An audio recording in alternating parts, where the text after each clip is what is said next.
Бисмиллахи рахмани рахим, вальхамдулиллахи роббил аламин, ассаламу алейкум ва рахматуллахи ва баракату. Сегодня настали очередные тяжелые времена для нашего любимого брата Ислама Белокиева. На долю Ислама Аллах послал очередные испытания, которые он, несомненно, выдержит, так же, как выдерживал предыдущие. Я не сомневаюсь в том, что он ни на миллиметр не сдвинется с пути, на которого он вышел, потому что он знает цену этого пути. Это путь, которых Аллах избирает из членов своей общины. Этот путь благословен Всевышним Аллахом. Это путь Его довольства.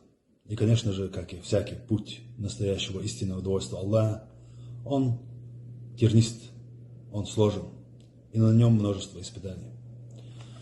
Дорогой брат, от своего имени и от имени нашего джамаата хочу заверить тебя, что мы твои братья в Аллахе, и мы твои братья по крови.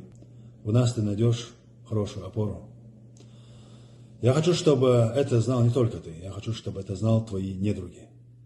Твои недруги, которые являются недругами этой общины, и нашими недругами в том числе. Чтобы они знали, что ты не один. Всем же, кто хочет подорвать твое родство с нами, я хочу сказать, что это не удастся, потому что великий шариат Аллаха,